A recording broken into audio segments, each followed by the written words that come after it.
This is a post-Christian podcast.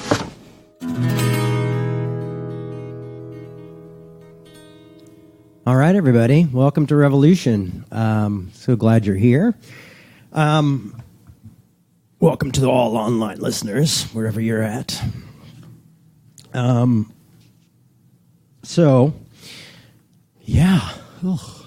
Tough week. Anybody else? Yeah, it was been a tough week.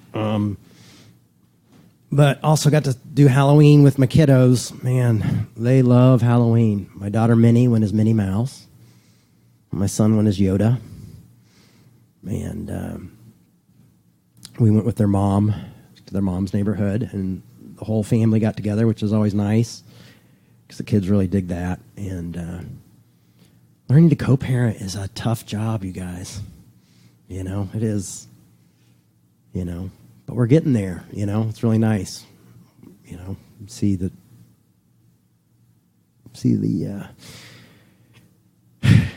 progress we're making. But anyway, so there was that. That was this week, and we had fun. And now I'm having to hide candy from my kids, make deals with them for the candy.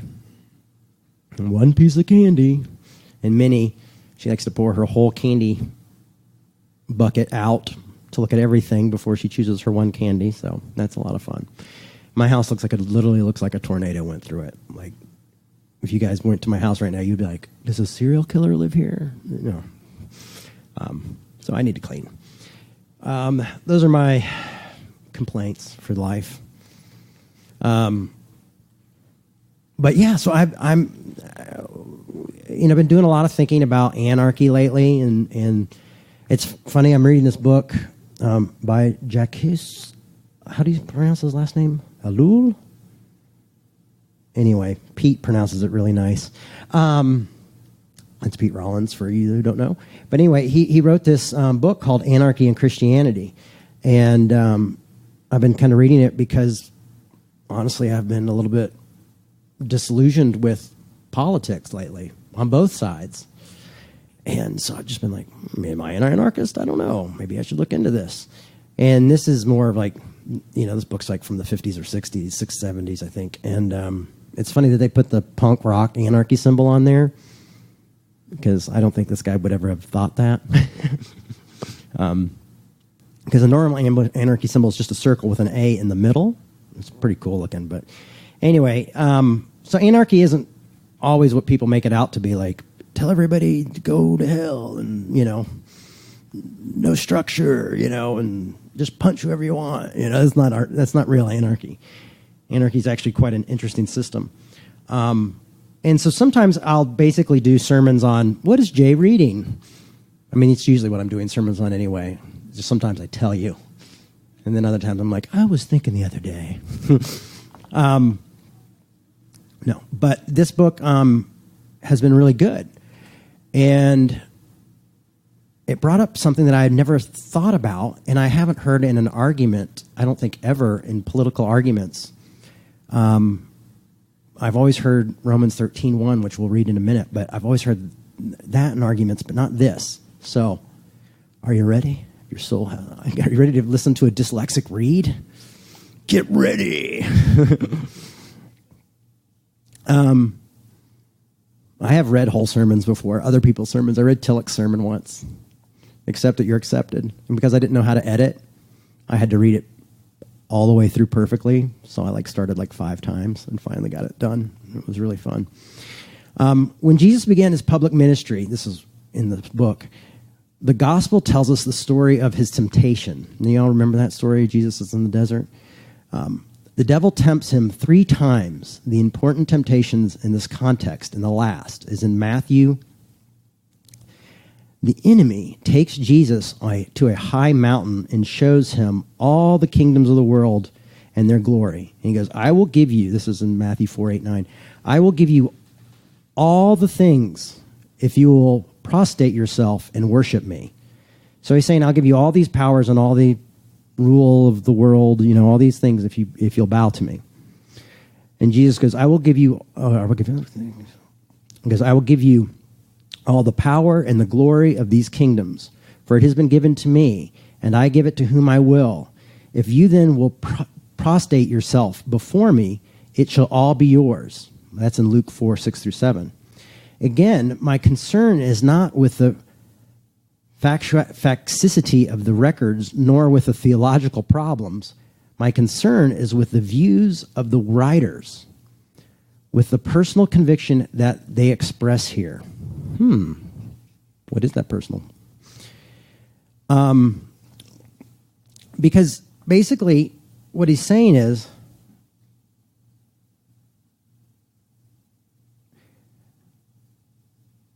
basically the devil has control of all the powers of the world. You know, that it's the kingdoms, the rulers, all that is from the devil. Now we're going to look at what the devil means too here in a minute. You know, it's not like the red-horned, pointy-eared, you know, what's that thing called? Pitchfork that he carries. Yeah, I couldn't remember the word pitchfork. That's a great one for me. Oh yeah, I also lost my insurance 2 weeks ago. That's been real fun. I'm trying to get on Minnesota Care. So now I'm really in the thralls of what's going on in this world politically. But in Romans 13:1, it says, "Let every person be subject to the governor or authorities, for there is no authority except from God, and those authorities that exist have been introduced by God. Therefore, whoever resists authority resists what God has appointed, and those who resist will incur judgment." Now, I think we've all probably heard this before. We've probably heard it from a lot of our conservative brothers and sisters whenever their guy wins. And then for some reason, when the other person wins, this kind of goes out the door. But what we're seeing the exact opposite in Jesus' temptation. So what do we do with that? Well, it's a contradiction in the Bible. You know, one of the things I was thinking about calling this talk is Anarchy and the Contradictions of Power in the Bible. So there you go, Caleb. Thinking ahead. Caleb always has to be like, "What do you want to call it?" I'm like, I don't know. So much pressure. Let's call it Fred. It's so cute when people name their pets normal names. So we've got this conflict of Scripture that a lot of us don't think about. And we'll see furthermore as we read along a little bit more in this book. I'm going to jump a few paragraphs. And he goes, "The fact is no less important than the fact that Jesus rejects the devil's offer. Jesus does not say to the devil, 'It is not true, you do not have power over kingdoms,' and he states, he does not dispute this claim. He refuses the offer of power because the devil demands that he should fall down before him and worship him. This is the sole point when he says, 'You shall worship the Lord your God, and you shall serve him only, and only him.'" Matthew 4:10. We may thus say amongst Jesus' immediate followers and in the first Christian generation, political authorities, what we call the state, belonged to the devil, and those who helped power received it from him. We have to remember this when we study the trial of Jesus. Now remember that. We have to study this when we study the trial of Jesus. I'm going to jump over to when he talks about the trial of Jesus. It's also very interesting in the Old Testament is that God constantly warns the prophets who are only supposed to be in leadership temporary for 8 years. No, I'm just kidding. 4-year segments, then they vote. But not to have kings. You know, what about King David? What about all that? If you look, King David was kind of an ass a lot of times, very mean person. He would definitely not survive in this culture. But if you look how the kings came about, they came about through people saying, no, we want this. We want it. We want it. We want it. And God saying, no, you don't want it. And then God going, okay, well, you can have it if you do A, B, C, D. And I love how my Calvinist brothers and sisters say, God doesn't change his mind. I'm like, well, it seems like God changed God's mind a lot in the Old Testament. It even says God repents at one point. So I don't know what you do with that. Anyhow, though God lets them over to that. But it always seems to end up badly. There always seems to be something wrong with people who get the power. Power seems to corrupt, right? And so we see that in the Old Testament happen as all these kings and stuff. And then we just kind of take it for granted that then, they have kings. And then we talk about King David, but we're like, there should have never actually been a King David, because of the way the systems were set up was to have these temporary prophets who came in and spoke unto the people and did that thing, and they came down and came back and joined the people. That was the idea. It was kind of to be a system within the system, really. And they all wanted a system. And so God said, okay, there you go. Here's your system. And it didn't work out very well.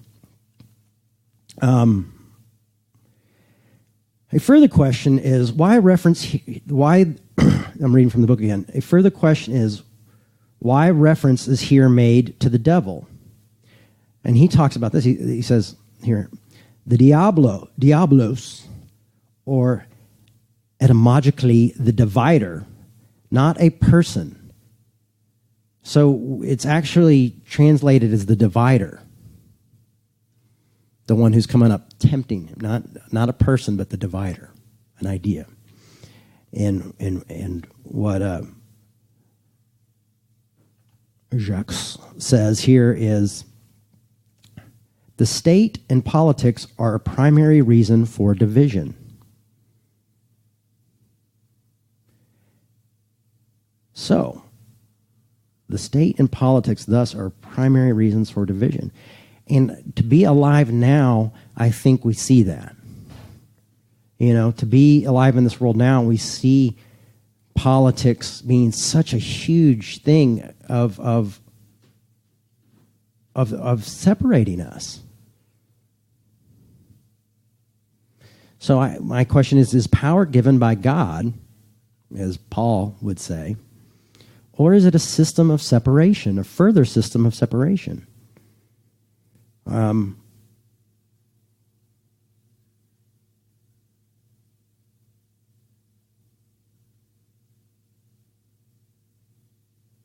The kingdom, it's, the kingdom divided, We are a country divided. And it's not just by religion, because a lot of people want to say we're divided because of religion.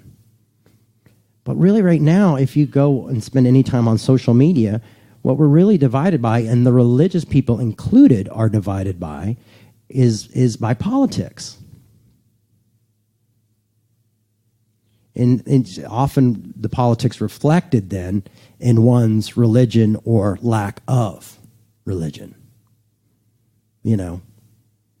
Someone's like, well, my problems are with religion, so that's why I don't want these guys, And then the person is like, well, I'm religious, so I want these people, And then someone says, well, I'm a real Christian, and that's why I want these people, And you're not a real Christian if you vote for this person. You're not a real, And all of a sudden this division just, boom, blows up. And then you get this, culture of just calling each other out constantly and just going to war rather than having good conversations. Or rather than having good disagreements, we go straight to war with each other, and we get the separation. So it seems to really make sense what's being said in this Christianity, Anarchy and Christianity is saying to me. But we have to deal with Romans 13:1. But I will tell you this, I have found other places in the Bible, even in the same books, where there are contradictions. One of the Gospels says God will not judge, and then right a few verses later, it says, he leaves that to Christ. And then the first view is Christ says, I will not judge. I leave that to the Father. And you go, okay, so who's judging here? It's pretty interesting. I mean, that's the reason it's a collection of writings. It's a collection of books. If we want to put it up on this pedestal and think it was like this magic book delivered down by God, we kind of miss the point. It's people interacting with what they understand as God.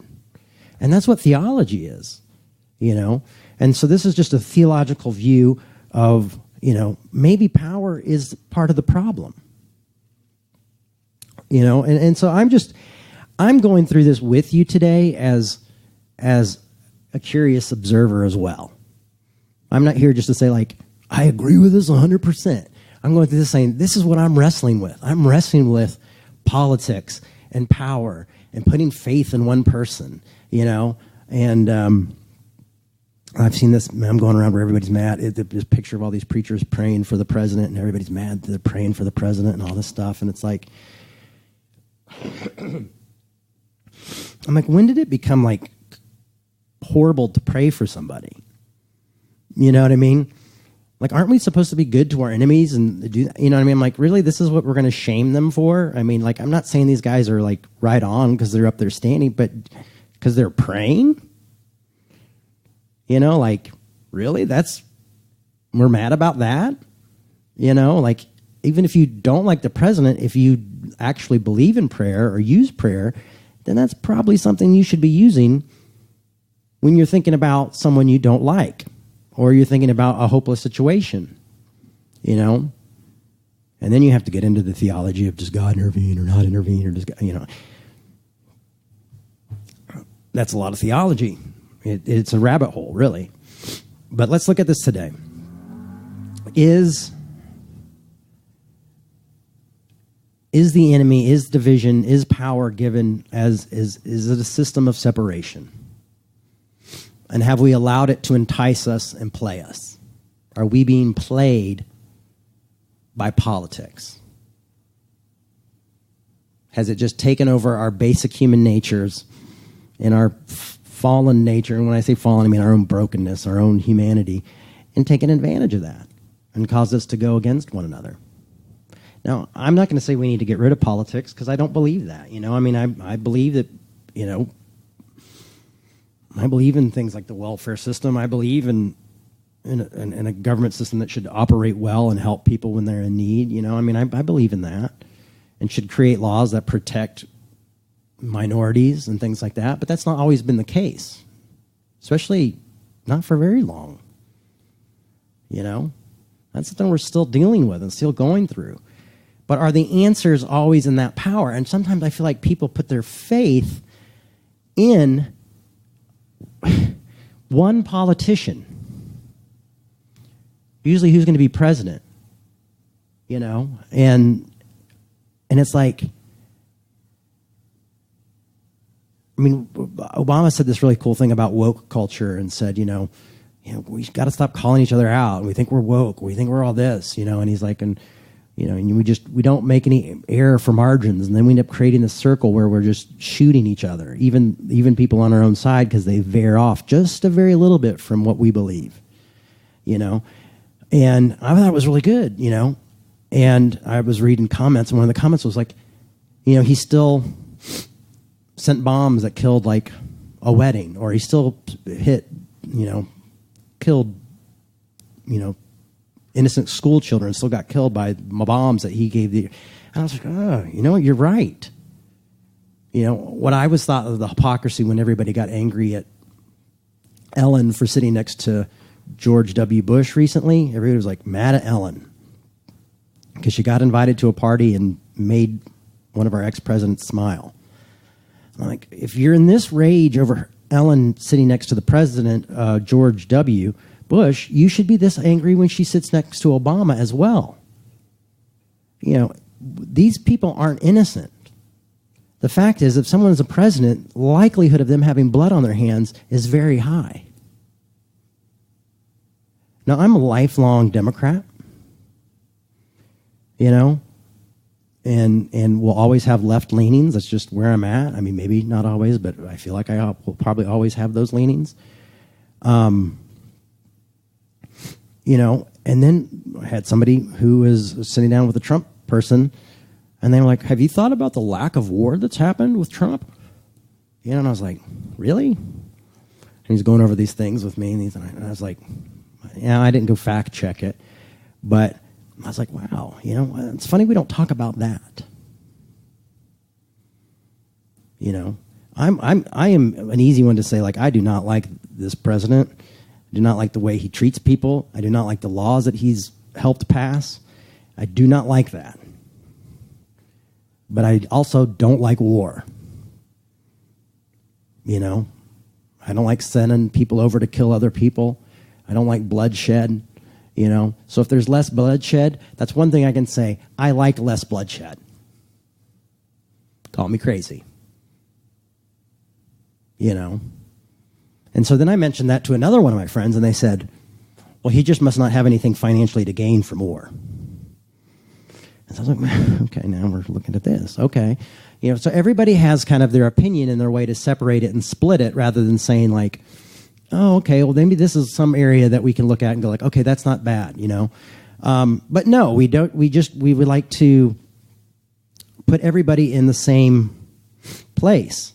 And everybody is a contradiction. We all have contradictions. Even when you have contradictions, you're still a contradiction. You still have those. Now you just are aware that you have those. And we don't seem to be able to live in a world full of contradictions. It's like we're not ready. And we're not ready for our own contradictions. We're not ready to be faced with that.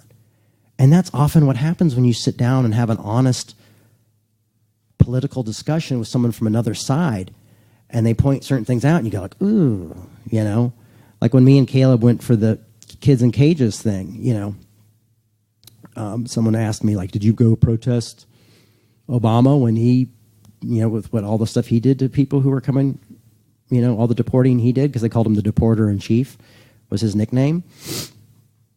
And I was like, no, I didn't, because I was in a haze, and I wish, honestly, I would have known, because I would have, had I known it. But the fact is it was something that came to my attention later. But I do remember a few people saying things. Cornel West, I remember saying things and standing up against, calling Obama out on things when it needed to be called out. And I always respected that, But my thing is you can't put your faith in people, really. But you can love people and you can have hope for people. But one person that I would just really particularly say be weary of putting your faith in is someone who is a politician. We need them, but instead of putting our faith in them, we need to hold them accountable.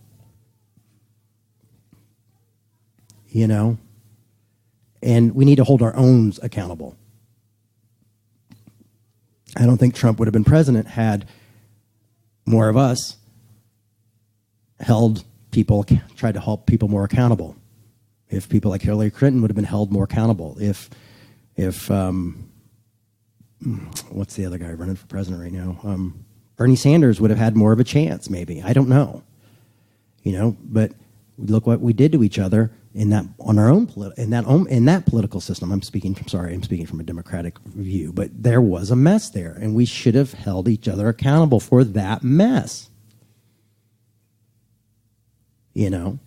Rather than saying, it's all this guy's fault, it's all these people's fault, it's all those, you know what I mean? It's like, well, we need to look at our own lives sometimes and examine ourselves and continue to work on ourselves. Because one thing I've learned in relationships is I can't control what the other person does or thinks or says as much as I want to.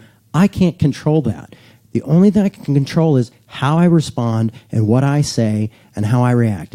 And my goal is to try to do that out of a heart of grace and love. And if you think there's no correction in love, then you've never loved children before. You think there's no correction in grace, you've never had children before, you've never been married before.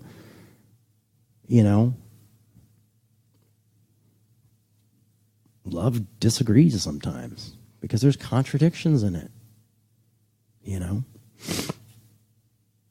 I didn't think I'd have that much to say about this, but I did. Oh. So I'm going to jump over to, I wrote a book a few years ago called, what was it called? Am I Walking with the Unknown God? Faith and Doubt. Faith, Doubt. There was no ampersand, which I kind of wish there was now. But Faith, Doubt, and Other Lines I've Crossed, Walking with the Unknown God. That was 3 different titles, and they just threw them all into the book. And I have Pete Rollins to thank for that, because the publisher was there, and Pete threw out 3 ideas, and the publisher was like, I love it, and they just loved Pete Rollins at the time. I love it. And then they came to me, and I'm like, doesn't that seem a little wordy? And they're like, trust me, Jay, long titles sell. Don't worry, it's fine. And yeah, that book was my probably least selling book and my favorite book. But in then I did Walking with the Unknown God. I talk about Paul when he goes up and he's with all these different people, and he points to this I see you have you're very religious people, and I see you have a marker here to the unknown God, and he's like, this is the God I serve. And I was going into talking about how we all serve an unknown God. Now, that wasn't exactly what Paul was saying, because I think Paul was saying in some ways you can know God. But I took it in another direction, because that's what you do in theology often, in philosophy, and you kind of find things within it, and you find the truth that you see, and you pull from it.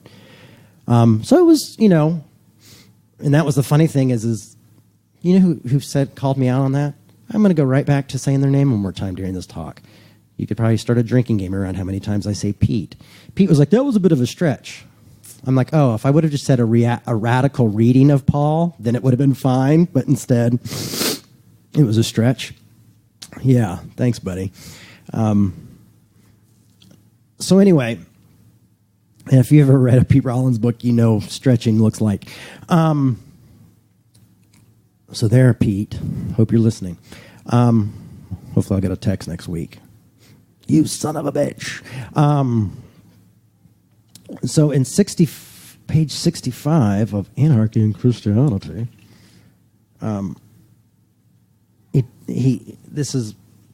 we jump over to the trial of Jesus, which was mentioned earlier. The trial of Jesus is the last episode in his life that we need to consider in this context. He was tried twice, once before the Sanhedrin and once before Pilate. Before going into his attitude, we must first deal with the primary question. Most theologians include Karl Barth. Take it that since Jesus agreed to appear before the jurisdiction of Pilate, he showed respect for the authority and did not revolt against the verdict. And this proves that he regarded the jurisdiction as legitimate. And we thus have here a bias for the power of the state. Okay? I have to say that I find this interpretation astounding, for I read the story in precisely the opposite way. Oh, okay. These French anarchists. Pilate represents Rome's authority and applies to Roman law. Now, the interesting thing about this writer is that he was a professor and taught on Roman history and Roman law. So he really knows it. And I was like, oh, okay. Now I concede that no civilization ever created so well-developed a law that could give such a decision in trials, debates, and conflicts. I say this without irony. Oh, he says it right here. I taught Roman law for 20 years and discovered all the nuances and the skills of jurisdictions, whose aim was to say that was right. They defend the law as the art of the good, the equitable, and I can guarantee you in hundreds of concrete cases, the rendering decision which showed that they were ineffective, despising justice. The Romans were not the first to insist ferocious fighters and conquerors, as they are often described. The chief achievement was Roman law, he says. A little problem with virtually no one considered is that their army, strictly speaking, was never large. That's interesting. And I'm not going to get into the whole facts of that. I'm going to jump down a little bit. It was through administrative skill and through the equilibrium established by skillful and satisfying legal measures that the empire endured for 5 centuries. We have to bear this in mind in evaluating the accounts of the trial that they tell us. The law of which Romans were so proud of, and which provided the justice solution, what did it accomplish by its insistence? It allowed the Roman prosecutor to yield to the mob and to condemn the innocent man to death for no valid reason. Could you imagine that if that was today? Well, we'll just go out and we'll just take a Twitter poll and then we'll decide if you die or not, you know. Let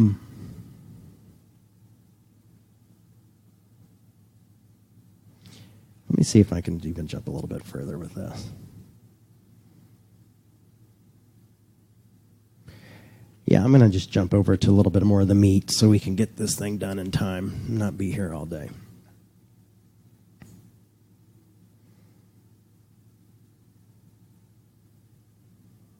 One of the things he says, it seems that Jesus did not regard these authorities as in any way just, and that it was thus completely useless to defend himself, is one of his arguments, is that Jesus was like, there's just no reason to defend myself to this because this is not a just system.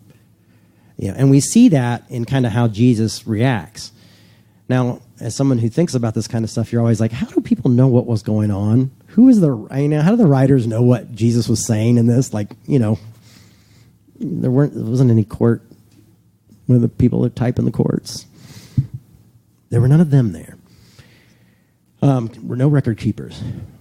But somehow they figured out what happened. I'm not going to say they were guessing. Or maybe Jesus told them when he came back. He's like, this is what happened. Write it down. I'm going to make sure you guys figure this out. I tried. You know, this is what I said. He was very saucy, Jesus was. And he didn't stop being Jesus when he went on trial. You know, I mean, he was like questioning and asked questions, and then he would just give back questions. You know, like if I was one of Jesus's disciples, I would have been like, Jay the frustrated. You know, he was constantly frustrated with Jesus answering questions with questions. Who does Jesus think he is? Rob Bell. You're not answering the right question. At one point, Jesus said, you would not have the least power over me unless it had been given to you from above. Therefore, who delivered me to you is more guilty than me. Now, listen to this. I think this is from John 19:10 and 11. It says, Pilate said to Jesus, you refuse to speak to me. Do you not know that I have power to free you or to have you crucified? And that's when Jesus replied, you would not have the least power over me unless it had been given to you from above. Now listen to this. Therefore, he who delivered me to you is more guilty than you. So he's saying, you know, the one who brought you here is more guilty, and I was brought here by something greater than you. What does this mean? Well, this is what our friend here, Elul, thinks, is Jesus is recognizing that Pilate has his power from God. But, is that what it's happening? Because this is what it says. It says, the famous from above has been taken differently. Those who think that political power is from God find it a confirmation. Jesus is recognizing that Pilate has his power from God. But in this case, I defy anyone to explain what he meant by the second part of his reply. How can the one who has delivered up Jesus be guilty if he has been delivered up to the authorities, which is from God? Pretty interesting question, right? Why am I sitting here reading a book to you right now? And that's why, you know, like most pastors would just memorize this stuff and then and tell you in a different way. Not me. I'm lazy. One of my superpowers. And I just don't have the time to BS. How can one who has delivered up Jesus be guilty if he has been delivered up to the authorities which is from God? A second interpretation is purely historical. Jesus is saying to Pilate that his power was given by the emperor. That's another argument. I have to say, though, that I can make no sense at all of these views. I love this. I love theologians. What point is there if we can make no sense of these views? What point is there if Jesus telling Pilate that he depends on the emperor? What is the relevance of this discussion? Finally, there's the seldom advocated interpretation that I myself favor. So he's saying he favors a seldom advocated interpretation. Jesus is telling Pilate that his power is from the spirit of evil. Now, that's a hard one to handle because everybody would, if you just read a lot of the New Testament and you read Romans, you're going to think, well, no, they were from God. But then, would you say that Hitler was from God? You know? If you're a Democrat, do you say, Bush was from God? Or if you're a Republican, do you say Obama was from God? You know what I mean? We are very, contradictive people and very, say what we want to say. But we're full of contradictions. One minute God's got the power, and the next minute we're like, we're under God's judgment if we vote this person in. But didn't you just say the last guy was here because God pointed him? God's got the voting booths. He's put in a little thing so we can't really choose who we vote for. So what is the seldom one that he himself lives? Jesus is telling Pilate that his power is the spirit of evil. This is keeping with what was said about the temptation, namely that all powers and kingdoms in the world depend on the devil. It also keeps with the reply of Jesus to the chief priests that we quoted above, namely that the power of darkness is at work in this trial. That's what Jesus says. So now we have to go, what's going on?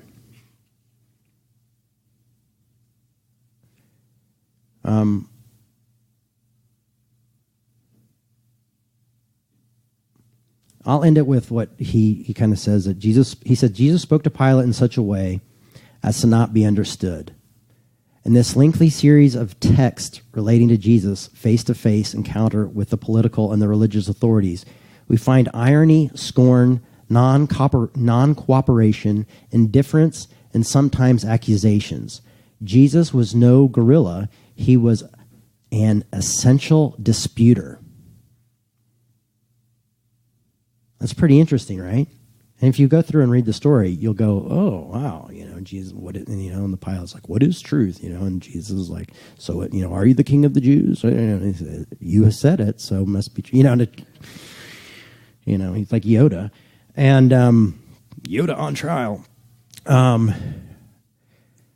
So I guess my question here is one right? Is both right? Is neither right?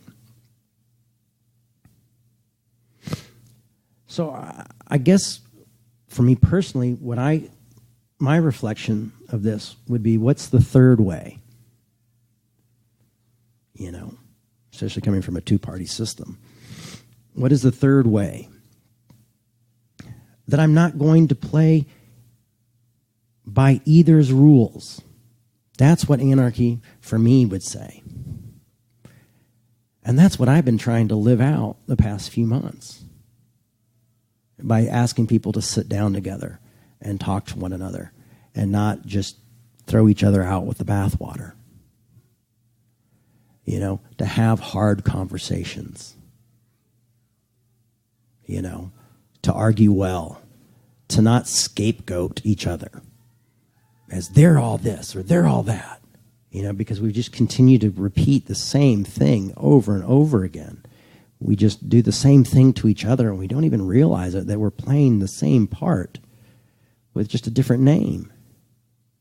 And I don't want that in my life and my faith. I don't want to have scapegoats anymore. I don't grow if I have a scapegoat.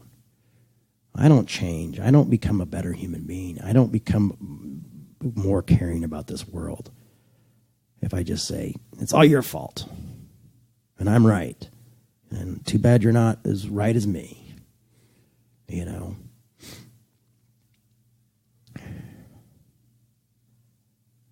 Are we putting our hopes and power or our despair into politics? You know, that's the problem with thinking of God as this just all-powerful demigod being of just, well, I'm going to control everything, and I'm, you know, seeing God in this, like, you know, as this old white man in the sky, you know, is just a problem. You know, my son asked me last night. Yeah, I said, well, I'm going to study my Bible. And he said, what is the Bible? And I was like, well, it's a book about God and Jesus and stuff like that. And because I don't push a lot of stuff on my kids at this age because they're 4 and 2. And I had that stuff pushed on me, so I don't want to just tell them what's right for them. Their mother's an atheist. I'm a Christian. And he's like, well, you know, the Bible is everywhere. That was interesting. And I was like, oh, he's already starting to become a theologian. He's like, it's in this room. It's in the kitchen. It's in the... And I'm like, well, actually, he's supposed to be sleeping right now. So he's probably trying to also work a way to not sleep. I go, okay, buddy. I'm like, you know, well, mine's actually in the kitchen, and I've got to go in there and read it, you know, because I'm got church tomorrow. And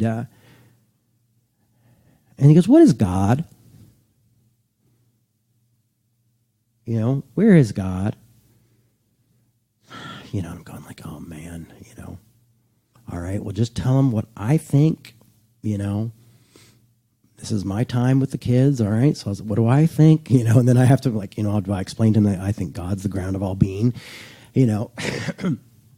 So I said, well, I just said, God's a part of everything. And everything and runs through everything. I gave more of a New Age concept of God, you know. And he's like, is God space? Does God live in space? You know, and I said, well, no.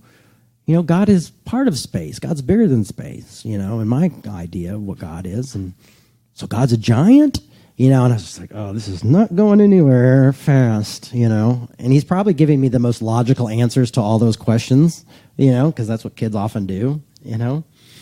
And I'm like, well, no, not really a giant, buddy. I'm like, and he's like, well, is God in the dirt? And I said, well, you know, I think God's in the dirt. Yeah. So he's like, oh, okay. You know, I'll probably have to sit down with his mom and say, hey, he asked me these questions.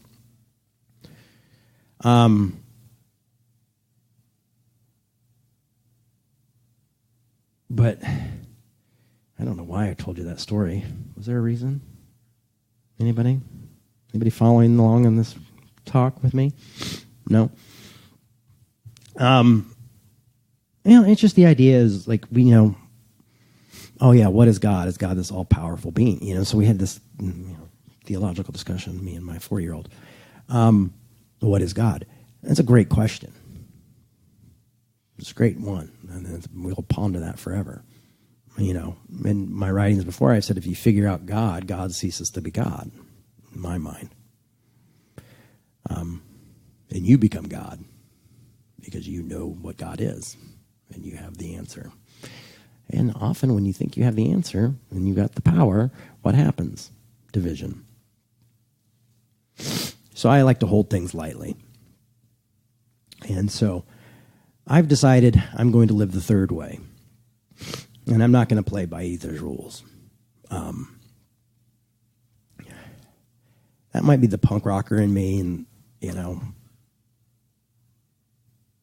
or some might be the person who tried to be somebody else for a long time for somebody else and wasn't able to be that and realized that. That was a tough thing to realize.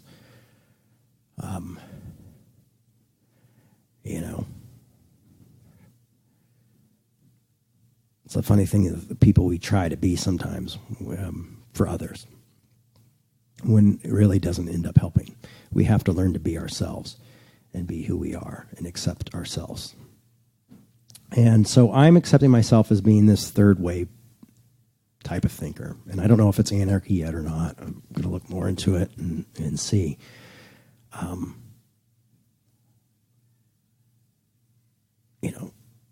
But I would say there's probably more evidence to support what this book is saying as far as fruit from what we've seen in power and in politics and in extreme wealth. There's probably more truth to this view than there is in Romans 13:1. Because if Romans 13:1 is right, then we've got a lot of hard theology to try to figure out.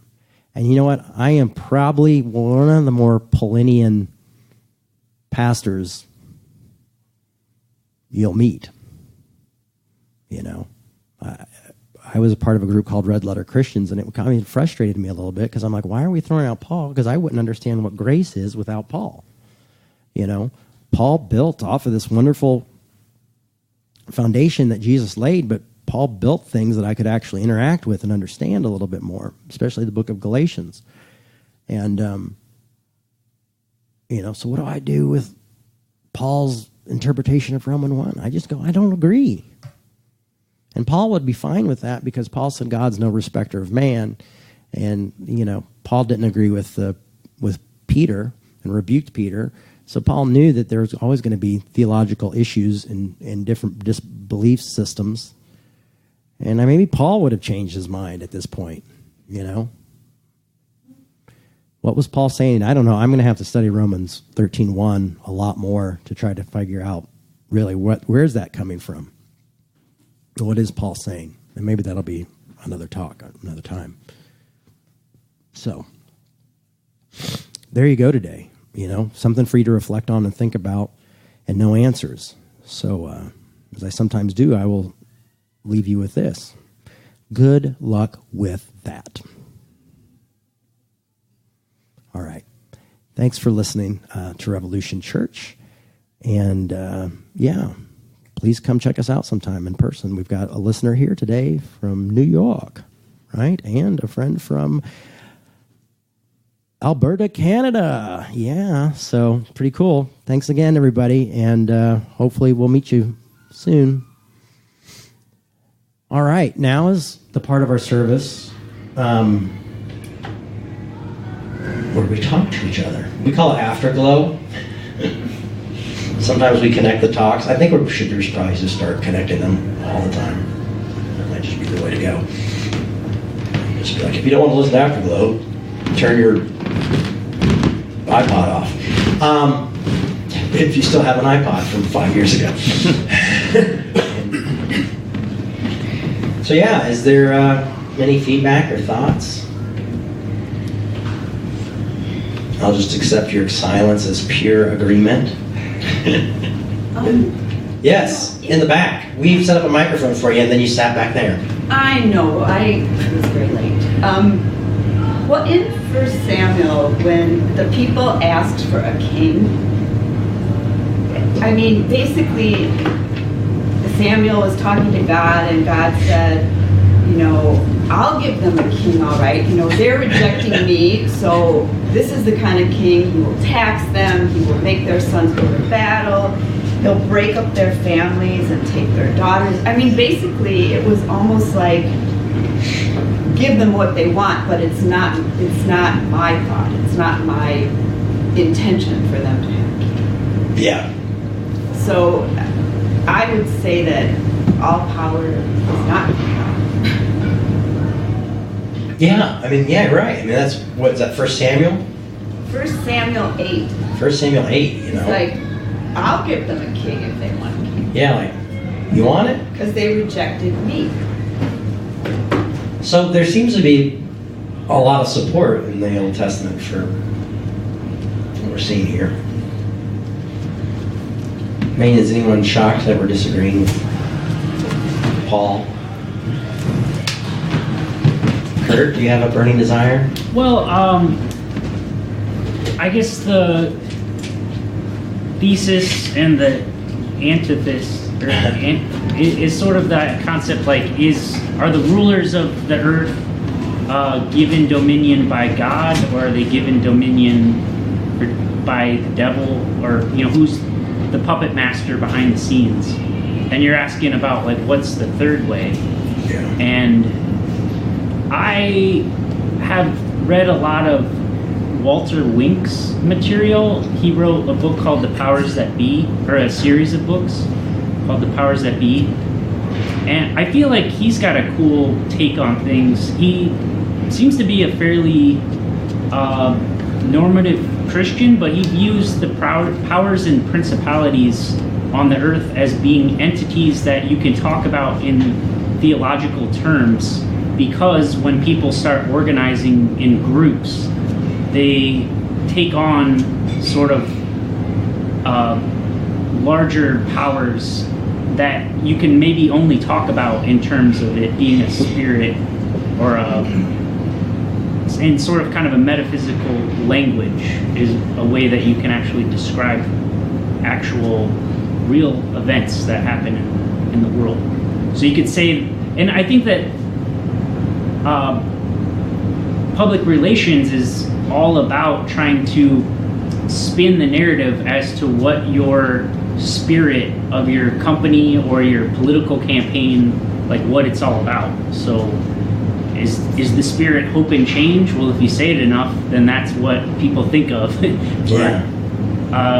Or a big company is always trying to portray themselves as X type of feeling, like where our brand gives you this feeling about yourself when you see our logo or whatnot. But I think it's important, and perhaps a role of the church, to be somewhat similar to like the Fourth Estate, where journalism is trying to keep the government accountable via factual, dictation of events. I think that the church and religious entities can try to keep the powers that be accountable by using narratives and stories and dialogue to try to talk about these real life entities that are created when people get together. And you sort of see that in the word corporation, whether it be a non-profit corporation or a for-profit.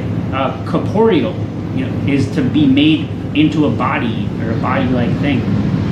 And so perhaps that's the third way that that one could take, is that there's not a metaphysical God in the sky or some demon, devil figure that's from above, like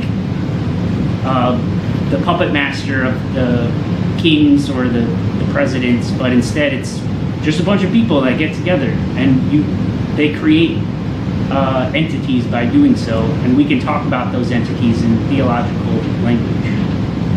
Yeah, I mean, I guess the problem is when we get seduced by those entities. Yeah. So, kind of want to talk a little bit about, as you bring up the third way, right? And I guess I've always been concerned when someone associates themselves with a group holistically, and I guess as I've looked at it, even with Paul as he talked with the Philippians, right, about and encouraging them to continue to question. Yeah. And I do believe that as we're going through these things, it is our right, our jobs to question what's going on there, and not just to holistically believe whatever is out there, because I think that does hold accountability. I think it brings up the point of being able to take action on your own, as well, and you also don't get duped by anything that's out there, because I think because I think the other piece that we do as humans is that whenever there is somebody in a position of authority, we place unrealistic expectations. Unrealistic expectations on them that they have to be perfect. Yeah. And that's just not real. Like, everybody has their strengths, everybody has their faults. Mm-hmm. And so if we can sit there and constantly question what is right by the grace of God, what should be being done, you can sit there objectively and say that it might be a Republican president or a Democratic president, but here's the things that I believe are being done right. Here's the things that I believe are being done wrong. And I think there's unity that can be gained from that, from everybody, the third way. Yeah. I agree. No, I totally agree. I just wish it was... I mean, that was very well put. I wish it was... we could do it that way. I mean, I just wish we could... Easier said than it is done. It is easier said than done. You know, two, because I feel like a lot of people believe they're doing that. Yeah. By calling out the other side. Often. And I guess what we do is we let our anger towards something often stifle our self-reflection. Well, and I think there's also, as humans, we run into a scary scenario where we'll try to get our surroundings and everyone else's beliefs to fit into what our pain is. Yeah. And so, and we try to justify what's going on there because of the pain that we might be feeling or going through, prior to us honestly looking inside first to say, you know, what's really driving that? What's really causing that for me to have this perspective, and allow then at that point to be open to others' insights. I think too, people are getting into relationships with the idea of what you want that relationship to be, with that thought in your mind like, this would be a perfect relationship if this changed, instead of saying, I just accept you for who you are fully, all of your good and all of your bad. That doesn't happen. Most people say, like, you're amazing except for this. If you just changed this, you'd be perfect. You know, and that, I think that part of it is really difficult and causing a huge divide too. You know, even in your own personal relationships in your life, like, love somebody for everything they are. You know, even the ugly side. I think that was a problem with my last marriage. Is we just thought, oh, you're wonderful, and if only you would change this, and you would change that, and then we just realized, like, oh, we just want each other to change huge integral parts of our life. And people don't change. That's the thing. You change only for yourself, not for others, really, right? Yeah. Yeah. And I think you made a good point too. The good point is that self-reflection prior to jumping into the to the judgment or to the critique is pretty important. You know, and what I've had to learn through my last year of my life is a lot of self-reflection, and to look into myself and what I don't want and what I don't need in my life. And so now I've had to set boundaries and open other doors and do this, you know, and be way more communicative than I've ever been, and also be willing to have hard discussions. Because I was always a feared conflict. I'll tell you what, if you fear conflict and you get in a marriage, you're probably not going to, you know, and you have someone else who doesn't fear conflict, you're in a weird, create something really weird, you know? And so now I've realized, like, my problem was I was fear of conflict, afraid to look at myself, afraid to say who I was, afraid to stand up for what I believed and these different things. And so I had to let the fear of conflict go, even though, you know, sometimes people love conflict. But I had to look at that inside me, and I had to realize that conflict doesn't mean the end. Conflict means, oh, this person gets to know who I am and what I want and what I don't need, and rather than thinking that that's all okay and I must be the one who was wrong, you know, rather than just like, let's not have any conflict here, let's just be quiet, you know. I mean, I think that's the problem is we want either complete anger and rebuke, and we wait till it's too late, or we want nothing at all, you know. And that's the problem is we either fear conflict or afraid that conflict is going to make us look weak. We're being willing to participate in it. Yeah, and I think it's so many people get caught up in defining themselves in that belief and that willingness to fight for that belief without putting that thought behind it. Kind of like you were talking about earlier, the things that I'm reading now, I'm putting everything in the context of what I've just read lately. on the website Wait But Why, he has this huge new article about it, and one part of it is talking about how people think, how people consider reasoning, and and his levels of things.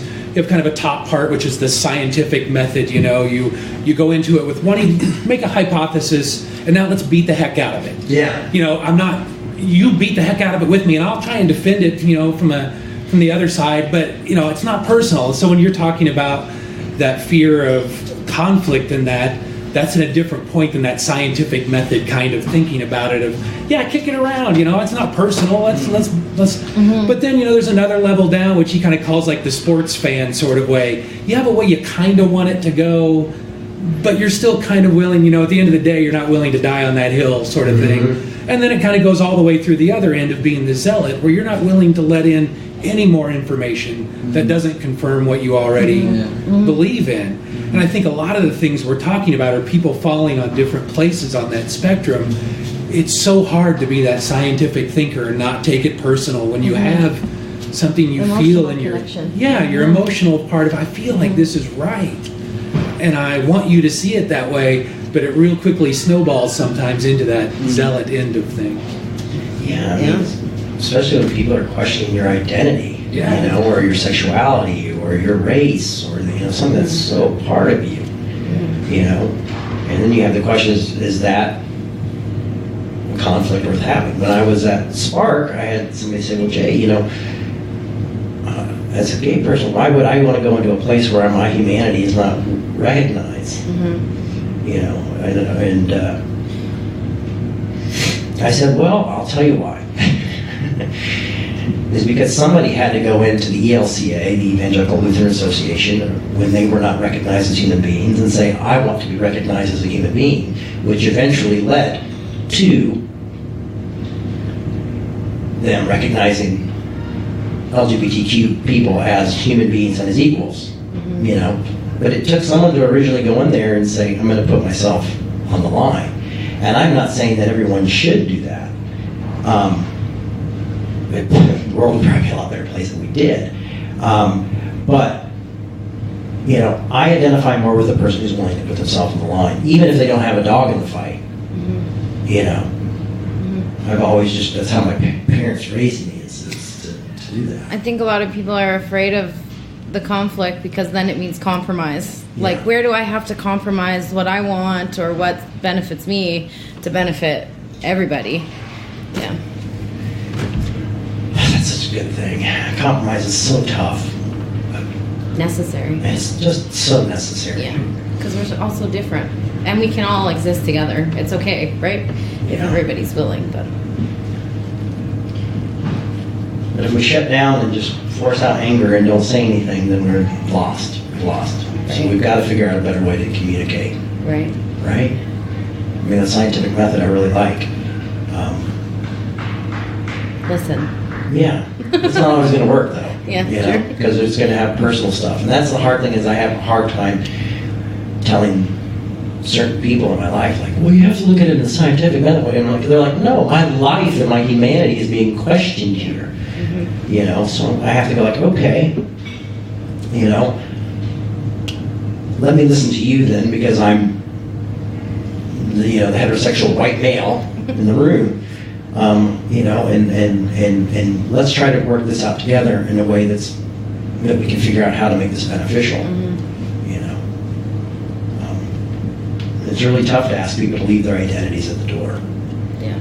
I've been thinking lately. Yeah. It would be really interesting for me as a writing project, but just as a source of information, assuming that people on their bumper stickers, people that have bumper stickers, are telling you something that's important about themselves in that bumper sticker, that this is what they want people to know.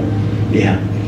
I think it would be really interesting and maybe powerful to, if you see people, say, at a gas station or in a parking lot, and they're out there at the same time you are, and maybe, for example, I've seen kind of bastardizations of the American flag where people have changed it For example, I saw one that has assault rifles for stripes and bullet holes for stars. Jeez. I think it would be really interesting to approach the person who owns that vehicle, or really any bumper sticker, and just say, I know that people in bumper stickers are trying to convey a message, and I'm listening. Yeah. What is it that you really want to communicate in that? Because it might not be, I mean, I think that's a pretty aggressive example, but it might not be what I expect. Yeah. You know, I just think that we're communicating in sound bites, and there's a story behind everyone. Yeah. And I think it's in finding venues and opportunities when we can find out more about that story. Yeah. That's the only way that we're going to communicate. Because it's like we're trying to communicate at the level of ideology, and that's not where we live. I mean, we buy groceries, and we go to work, and we have pets, and I mean, we're trying to communicate at the ideological level with people we don't even know, without letting them know us and us know them somewhat first. Maybe we've lost that because of social media a lot. I think we have, but I think we have to think of ways to remove it. So if somebody's going to communicate with me in a soundbite, I want to know really what they're wanting to say and why. Yeah.